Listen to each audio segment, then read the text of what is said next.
देखिए, आप सब जानते हैं न्यायपालिका कैसे चलती है या न्यायपालिका की ताकत क्या है। डेमोक्रेसी के 3 पार्ट, लेजिस्लेचर है, आप चुन के भेजते हैं, कौन चुनता है? पब्लिक। उसके बाद क्या आता है? एग्जीक्यूटिव, उसी में चुने में से कुछ लोग एग्जीक्यूटिव में आते हैं। और तीसरा पार्ट है न्यायपालिका। न्यायपालिका की ताकत कौन है? पब्लिक। तीनों पूरे इंटायर नेशन जो डेमोक्रेटिक सिस्टम है उसकी ताकत है पब्लिक। अगर पब्लिक का विश्वास न्यायपालिका से हटेगा तो क्या होगा ये खुद आप अंदाज लगा लीजिए। पूरा देश कोलैप्स करके नीचे चला जाएगा। एक सामान्य कर्मचारी के घर पे 15 लाख रुपया मिलता है तो उसको जेल भेजते हैं।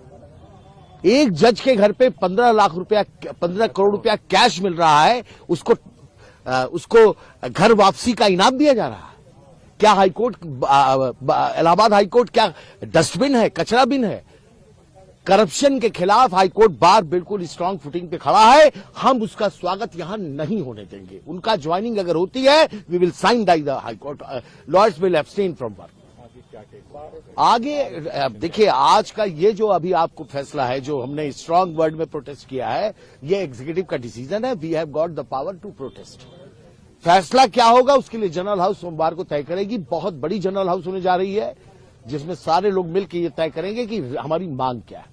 हम अंदाज आपको बता सकते हैं इस वक्त जनरल हाउस में क्या हमारी मांगे हो सकती है, लेकिन वो सहमति पर निर्भर करता है। जैसे इतना तो तय है कि जस्टिस यशवंत वर्मा को इलाहाबाद में नहीं भेजा जाए, ये हमारी मांग नंबर 1 है।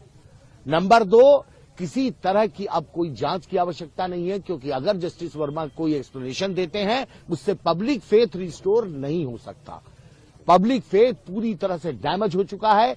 अगर पब्लिक हट गई इस न्यायपालिका से तो माफियाओं का राज्य होगा, लोग माफियाओं के दरबार में न्याय मांगने जाएंगे। तो क्या हिंदुस्तान की सरकार चुप बैठ रही है, मौन है, खामोश है? ये न्यायपालिका खामोश है?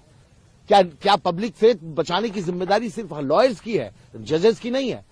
ऑनरेबल सुप्रीम कोर्ट ने जो ये कोलिजियम ने डिसीजन लिया है, हम उसके अगेंस्ट हैं, हम उसके खिलाफ प्रदर्शन कर रहे हैं। सर, अगर वो आते हैं तो उसके बाद वो ज्वाइनिंग यहां अगर होती है, उनका स्वागत यहां होगा तो हाईकोर्ट को हम साइन डाई क्लोज करेंगे। इम्पैक्ट ये समझिए कि फिर हाईकोर्ट में, उनके कोर्ट में, अदालत में अनिल तिवारी अगर बहस करने खड़े हैं तो अनिल तिवारी को ये लगेगा पता नहीं दूसरे साइड से कितना पैसा लिया इन्होंने। क्या होगा आप बताइए? क्या पीछे बैठा हुआ मुवक्किल ये नहीं कह देगा कि भैया ये वही जज हैं जो पैसा लेते 15 करोड़ वाले? क्या होगा न्यायपालिका का? आज ये लड़ाई हमारी वकीलों की नहीं है, ये न्यायपालिका को हम बचाने की कोशिश कर रहे हैं। हमारा पिलर है ये न्यायपालिका।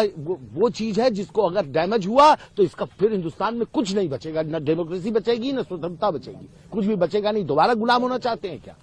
सब कुछ न्यायपालिका। मेरी दूसरी बात यह है कि मैं तो एक स्टेप के आगे की बात कर रहा हूं। जस्टिस यशवंत वर्मा का न्यायपालिका में फर्दर बने रहना पूरे हिंदुस्तान के लिए बहुत बड़ा खतरा है, कलंक है। इसलिए उनको तत्काल प्रभाव से उनको रिजाइन कर देना चाहिए।